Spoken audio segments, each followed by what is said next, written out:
પદ્ય 2 સ્મૃતિ રસસુધા એટલે સ્મૃતિઓની રસસુધા. સૌ પ્રથમ તો આપણે સ્મૃતિ શબ્દનો અર્થ જોઈએ પ્રસ્તાવનામાં. સ્મૃતિ શબ્દનો અર્થ છે સ્મરણ કરવું તે, પરંતુ સંસ્કૃત સાહિત્યમાં આ સ્મૃતિ શબ્દનો પ્રયોગ એક પ્રકારના ધર્મશાસ્ત્ર માટે થાય છે. ધર્મશાસ્ત્રને સ્મૃતિ કહેવા પાછળનું કારણ એ છે કે તેના દ્વારા માનવ ધર્મનું સ્મરણ કરવામાં આવે છે કે માનવનો ધર્મ શું છે તે. ભારતીય પ્રાચીન પરંપરામાં સ્ત્રોતસૂત્રો, ધર્મસૂત્રો, ગૃહ્યસૂત્રો, રામાયણ અને મહાભારત, પુરાણ અને મનુ વગેરે દ્વારા પ્રોક્ત સ્મૃતિઓ, આ બધા ગ્રંથોને સ્મૃતિશાસ્ત્રની કોટીઓમાં મૂકવામાં આવે છે. અહીં હંમેશા એ યાદ રાખવું જરૂરી છે કે સ્મૃતિ પ્રોક્તા ધર્મ પરતઃ પ્રમાણ છે, એટલે કે સ્મૃતિ એ કહેલી વાતનો સ્વીકાર કરતા પહેલા એ વાતની વેદશાસ્ત્ર દ્વારા પરીક્ષા કરી લેવાની હોય છે. જો આ પરીક્ષામાં સ્મૃતિ પ્રોક્ત વિષય બરાબર ઠરે તો તે સ્વીકાર્ય રહે છે, અન્યથા નહીં. સ્મૃતિશાસ્ત્રમાં જે વિષયોનો સમાવેશ થયો છે તેના મુખ્ય 3 વિભાગ કરી શકાય છે. એક આચાર, બીજો વ્યવહાર અને ત્રીજો પ્રાયશ્ચિત. આચારની અંદર મુખ્યત્વે વર્ણોશ્રમ ધર્મોનો અને વ્યવહારની અંદર મુખ્યત્વે રાજધર્મનો અને પ્રાયશ્ચિતની અંદર વિવિધ અપરાધો અને પાપોની મુક્તિ થવા માટે અનેક પ્રકારના તપ, વ્રત તથા દાન વગેરે કર્મકાંડનો સમાવેશ થાય છે. હવે આ પાઠમાં આચારના વર્ણન પ્રસંગે વિવિધ સ્મૃતિ ગ્રંથોમાં વ્યક્ત થયેલા મૂલ્યવાન વિચારોવાળા 8 પદ્યોનો સંગ્રહ કરવામાં આવ્યો છે. પહેલા શ્લોકમાં અધર્મનું આચરણ કરનારા મનુષ્યના જીવનની 4 અવસ્થાઓ વર્ણવવામાં આવી છે. બીજા શ્લોકમાં સમાજમાં સ્ત્રીનું સ્થાન કેવું હોવું જોઈએ તેનું સુંદર રેખાચિત્ર છે. ત્રીજા શ્લોકમાં જ્ઞાનોપાર્જનની ક્રિયા સૂચવાય છે. ચોથા શ્લોકમાં બ્રાહ્મણ માટે અધ્યયનનું અને 5મા વિદ્યાની સાથે તપનું મહત્વ દર્શાવ્યું છે. 6ઠ્ઠો તથા 7મો શ્લોક અનુક્રમે દુરાચાર અને સદાચારના પરિણામને રજૂ કરે છે. અંતિમ 8મો શ્લોક સુખ અને દુઃખની વ્યાખ્યા આપે છે. હજારો વર્ષોથી ભારતીય પ્રજામાં જે રીતનો જીવન વ્યવહાર પ્રવૃત્ત થયેલો છે તેનો ખ્યાલ આ શ્લોકમાં નિહિત વિચારમાં જોઈ શકાય એમ છે. આ પાઠના આપણા બધા જ જે શ્લોક છે તે અનુષ્ટુપ છંદમાં રચાયેલા છે. આ શ્લોક અનુષ્ટુપ છંદમાં હોવાથી આપણે તેનું ગાન પણ કરી શકીએ.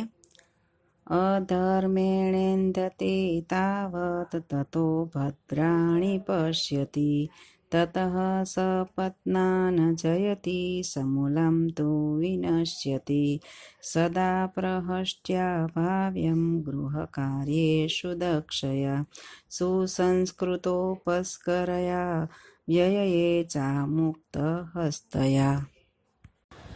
સ્મૃતિ રસસુધા પદ્ય પાઠના શ્લોકની ચર્ચા કરીએ. પ્રથમ શ્લોક છે અધર્મેણે ધતે તાવત તતો ભદ્રાણી પશ્યતિ તતઃ સપત્નાન જયતિ સમૂલં તુ વિનશ્યતિ.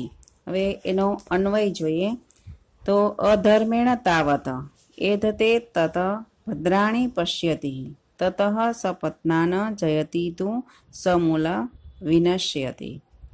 શબ્દના અર્થ જોઈએ તો અધર્મેણ એટલે ન ધર્મ, જે ધર્મ નથી તે અધર્મથી, અન્યોની સાથે વેર, અસત્ય બોલવું વગેરે તેમાં આવી શકે.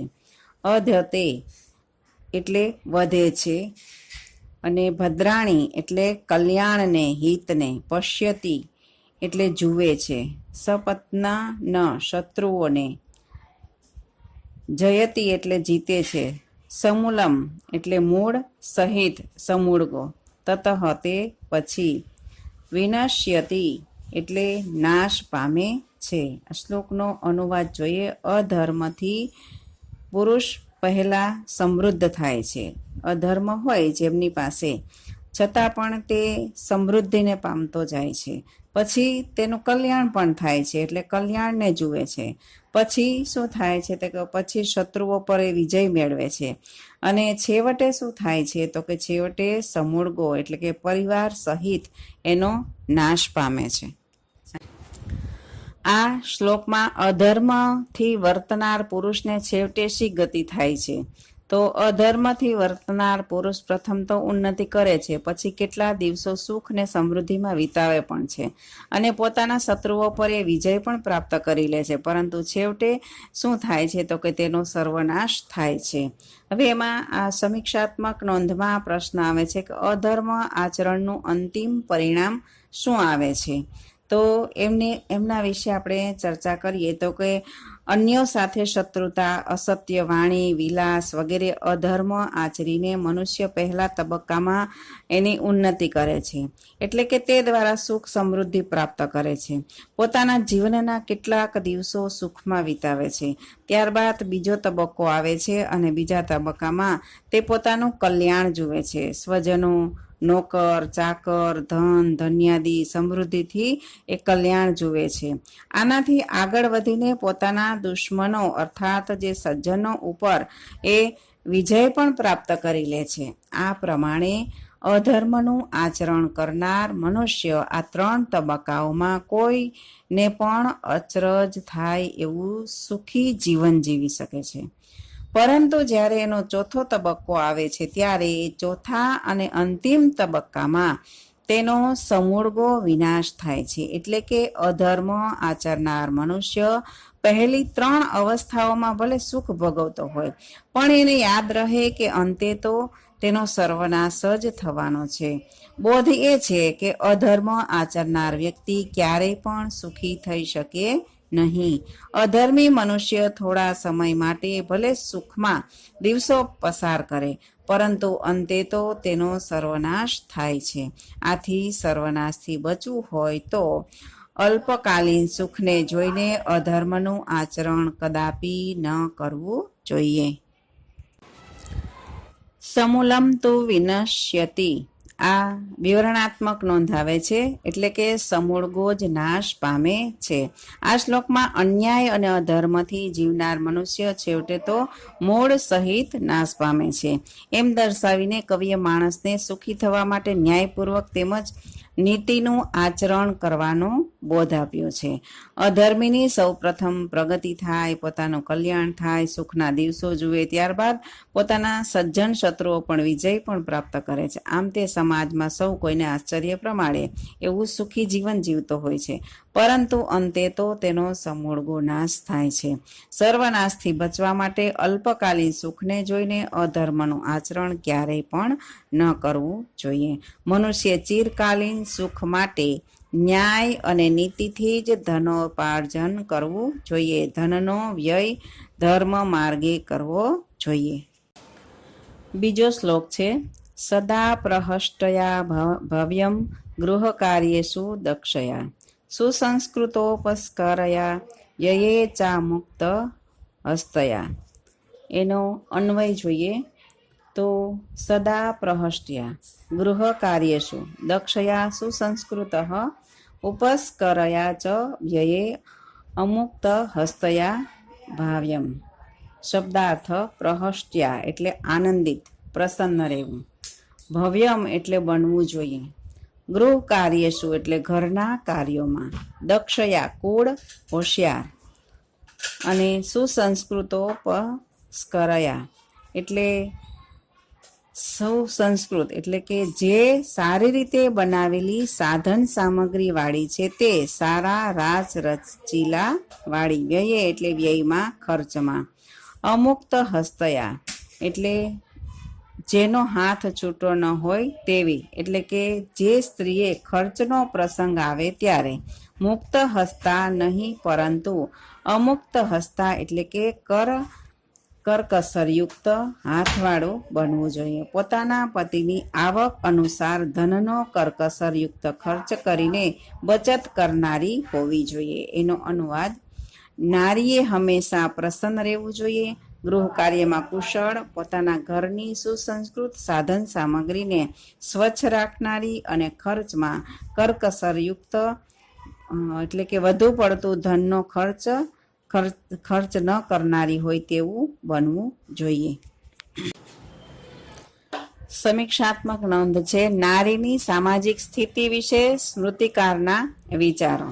સમાજમાં નારીનું સ્થાન આદરપૂર્ણ હોવું જોઈએ. સમાજમાં એવી વ્યવસ્થા હોવી જોઈએ કે દરેક સ્ત્રી હંમેશા પ્રસન્ન વદન રહે. તેના મુખ ઉપર શોક કે દુઃખનો ભાવ કદાપી ન હોવો જોઈએ. કારણ કે જે ઘરમાં સ્ત્રીઓ શોક પામે છે તે ઘર તત્કાલ વિનાશ પામે છે. પરિવારનું વાતાવરણ એવું સુંદર હોય કે જ્યાં સ્ત્રીઓ સર્વદા હર્ષ પામે. સ્મૃતિકાર કહે છે કે સ્ત્રી ઘરના કાર્યોમાં કુશળ હોવી જોઈએ, તેમજ તે સમય પ્રમાણે ઘરની વ્યવસ્થાને લગતા જે આવશ્યક કાર્યો હોય તે સર્વ કાર્યો પૂર્ણ કરવામાં એ કુશળ હોવી જોઈએ. તેમાં દક્ષ નિપુણ બને તે માટે નારીને શિક્ષણ આપવાનું યથોચિત આયોજન કરવું જોઈએ. આ ઉપરાંત સ્ત્રીને પોતાના તથા કુટુંબ પરિવારના કાર્યો કરવા માટે જે સાધન સામગ્રી ઉપલબ્ધ થાય તે સુસંસ્કૃત અર્થાત ઉત્તમ કક્ષાની હોવી જોઈએ. જ્યારે ઘર ખર્ચનો પ્રસંગ આવે, ધન વાપરવાનું હોય, ત્યારે સ્ત્રીઓએ પોતાના પતિની આવક પ્રમાણે મુક્ત રીતે ધન વ્યય ન કરતા કરકસરપૂર્વક ખર્ચ કરવો જોઈએ. આમ તેનામાં બચતની કરકસરપૂર્વક ખર્ચ કરવાની ભાવના હોવી આવશ્યક છે. નારીના ઘડતર માટેનું આ એક ઉત્તમ રેખાચિત્ર છે. અહીં એવો પણ નિર્દેશ જોઈ શકાય છે કે જે સમાજમાં નારી માટે આ પ્રકારની વ્યવસ્થા હોય એ સમાજમાં નારી સદૈવ સુખી હોય છે. આથી પણ આગળ વધતા સ્મૃતિકાર એવું કહે છે કે પોતાના હર હંમેશ કલ્યાણ ઈચ્છતા પિતાએ, ભાઈએ, પતિ તથા દિયરે પણ સ્ત્રીજનોને સત્કાર કરવો જોઈએ.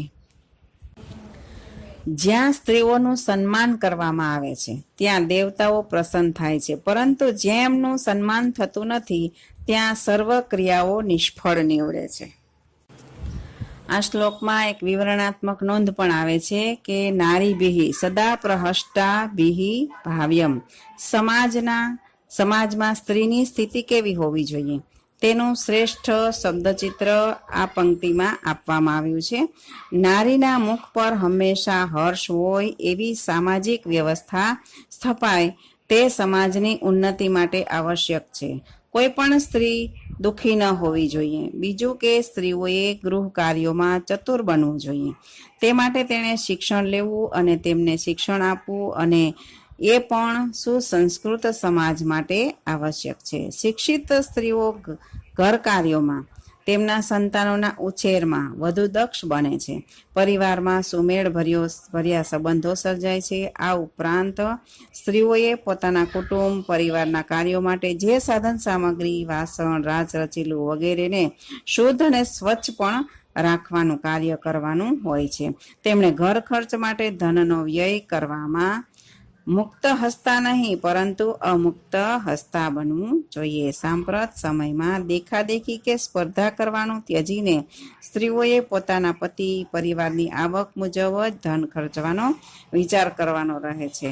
સમગ્ર આવકને ખર્ચી ન કાઢતા તેણે કરકસરયુક્ત ખર્ચ કરીને બચત કરતા રહેવાનું છે, જેથી ભવિષ્યમાં અચાનક આવનારી આપત્તિના પ્રસંગે તે ધન ઉપયોગમાં લઈ શકાય. જે સમાજમાં આ પ્રમાણેની વ્યવસ્થા હોય છે તે સમાજમાં નારી સુખી હોય છે.